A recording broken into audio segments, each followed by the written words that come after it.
परेशान क्यों दिखाई देते हैं? परेशान तो रहूंगा ना पार्वती, आखिर एक बेटी का बाप जो ठहरा। पार्वती, अब उसके हाथ पीले करने का समय आ गया है। पर हमारी आनंदी तो अभी सिर्फ 9 साल की है। अभी तो उसके पढ़ने, लिखने और खेलने कूदने के दिन हैं। देख पार्वती, लड़कियां पराया धन होती है और जितना जल्दी इन्हें घर से विदा कर दे उतना अच्छा है। कल से आनंदी की पढ़ाई लिखाई बंद। पर बापू, इसमें मेरी क्या गलती है?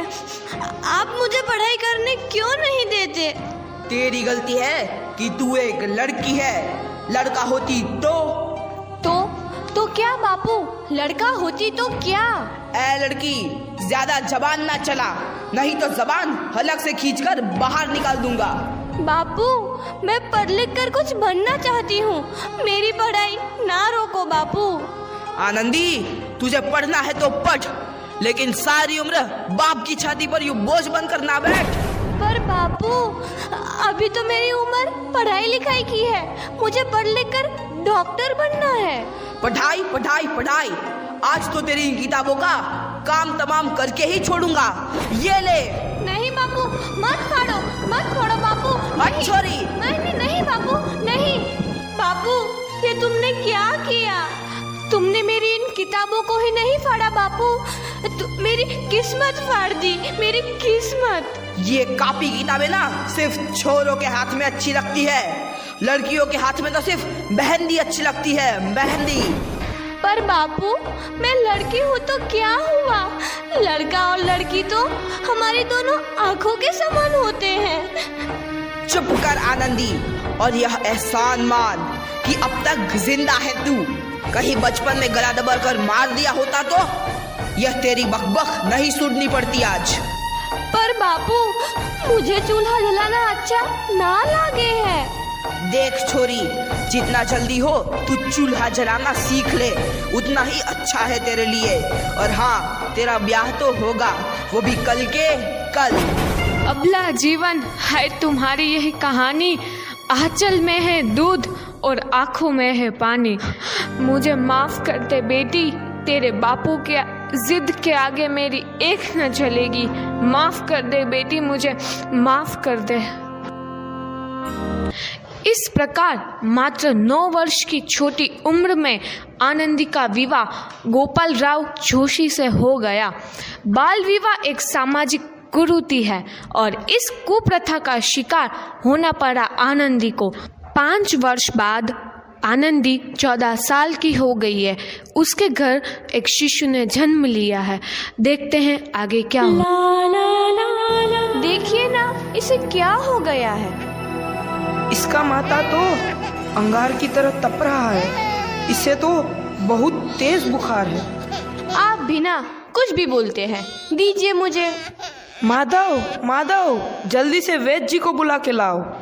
जी, अभी बुला के लाता हूँ। ये तुम क्या कर रही हो आनंदी? भगवान की विभूति लगा रही हूँ। बस करो आनंदी, ये सब अंधविश्वास है। अरे आप यकीन तो कीजिए, भगवान की कृपा से इसका माथा ठंडा हो रहा है और बुखार भी उतर गया है ना बाबू? देखिए, दीजिए मुझे। उठो बाबू, आंखें खोलो, तुम्हें तुम्हारी माँ बुला रही है। आंखें खोलो, देखिए ना इसे क्या हो गया है। आंखें भी नहीं खोल रहा। आंखें खोलो बेटा। आप चुप क्यों है? आंखें खोलो बेटा, आंखें खोलो। आनंदी, हमारा बेटा कभी आंखें नहीं खोलेगा। नहीं, ऐसा नहीं हो सकता।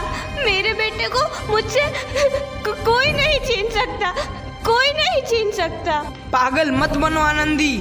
माधव,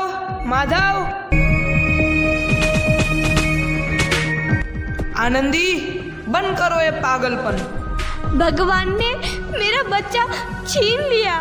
भगवान ने नहीं, तुम्हारी अशिक्षा और अंधविश्वास ने तुम्हारा बच्चा छीना है। अगर तुम पढ़ी लिखी होती तो आज हमारा शिशु जीवित होता। तुम अनपढ़ थे आनंदी, अनपढ़। नहीं, अब मैं अनपढ़ नहीं रहूंगी मैं अनपढ़। मैं पढ़ूंगी ताकि कल किसी और आनंदी को इलाज के अभाव में अपना बच्चा ना खोना पड़े। शाबाश आनंदी, और यही तुम्हारे अपराध के लिए प्रायश्चित भी है। छम से बिखर तू है नदी। आनंदी, तुम्हारी 12वीं का परिणाम आ गया है। तुमने पूरे कॉलेज में प्रथम स्थान अर्जित किया है। दिल खुश जहां तेरी आनंदी, तुम्हारी मेहनत रंग लाई है। तुम्हें शिक्षा वृत्ति मिली है। ये लो तुम्हारे अमेरिका जाने की टिकट।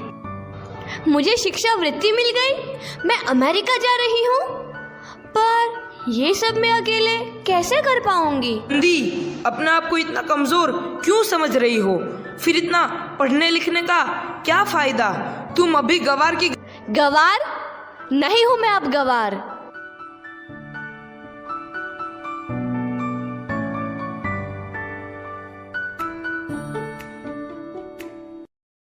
तो इस प्रकार 7 अप्रैल 1883 को आनंदी अमेरिका के पेंसिल्वेनिया के लिए रवाना हुई और 3 साल बाद उन्होंने डॉक्टर ऑफ मेडिसिन की उपाधि प्राप्त कर ली। इधर आनंदी के पिता की तबीयत बहुत खराब है। आगे क्या होता है देखते हैं। लगता है अब मेरे जाने का समय आ चुका है। अब मैं नहीं बचूंगा। ऐसा मत बोलो। शहर के सिटी हॉस्पिटल में अमेरिका से डिग्री लेकर कोई बड़ा डॉक्टर आया है। एक बार वहाँ चलकर दिखा लेते हैं। हाँ, सही बोला भैया। कम से कम दिल को तसल्ली तो मिल जाएगी। हाँ, चलो चलो जल्दी हॉस्पिटल चलते हैं।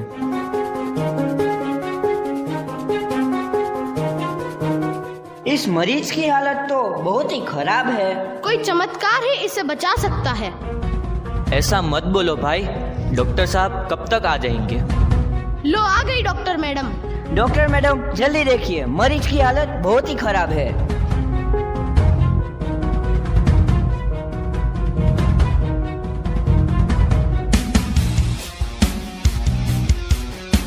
अब आप बिल्कुल ठीक हैं। मौत के मुंह से आपको बचाया है डॉक्टर मैडम ने। डॉक्टर साहब ने मुझे बचा लिया। मुझे मिलना है डॉक्टर साहब से। डॉक्टर साहब नहीं, डॉक्टर मैडम बोलो। डॉक्टर मैडम, उन्होंने ही तुम्हें जीवन दान दिया है। लो आ गई डॉक्टर मैडम, मिल लो उनसे। डॉक्टर मैडम, आपका बहुत बहुत धन्यवाद। आपने मेरी जान बचाई। इसके बदले में मैं गरीब भला आपको क्या दे सकता हूँ? वचन चाहिए मुझे कि कभी ये नहीं कहोगे कि लड़कियां कुछ नहीं कर सकती। वचन? ये कैसा वचन? अरे श्यामलाल, तुमने पहचाना नहीं? तुम्हारी बेटी आनंदी। आनंदी? मेरी बेटी आनंदी? डॉक्टर? हाँ बापू, वही आनंदी जिसके लिए बचपन में तूने चूल्हा और दूल्हा के अलावा कुछ नहीं सोचा था। आनंदी, आनंदी मेरी बेटी, मुझे माफ कर दे। मैं तेरा गुनहगार हूँ बेटी। नहीं नहीं बापू, वही आनंदी जिसके हाथ पीले करके तुम उसकी सारी जिंदगी काला कर देना चाहते थे। माफ कर दे मुझे मेरी बच्ची, माफ कर दे। मैं तेरा अपराधी हूँ मेरी बच्ची, माफ कर दे। नहीं बापू, मैंने तो तेरा एहसान चुकाया है। याद है ना अपना एहसान जो बचपन में तुमने मुझ पर किया था? ताने सुना सुना कर जीते जी मार डाला था मुझको। अब बोल, और किस किस को मारेगा? आनंदी बेटी, मुझे माफ कर दे मेरी बच्ची। मैं तेरा गुनहगार हूँ। बापू, आपने ही तो बोला था किताबें सिर्फ बेटों के हाथ में अच्छी लगती है, बेटियों के हाथ में तो सिर्फ मेहंदी। बेटों और बेटियों में फर्क करना तो आंखों में फर्क करने समान है। एक का पढ़ना और दूसरे का ना पढ़ना सामाजिक अंधकार है बापू, सामाजिक अंधकार।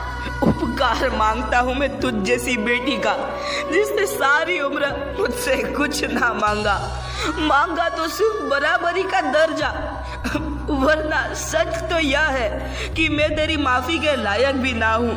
मुझ जैसा बाप तेरी बराबरी कर सके उसके मैं लायक भी ना हूँ मेरी बेटी, मैं लायक भी ना हूँ।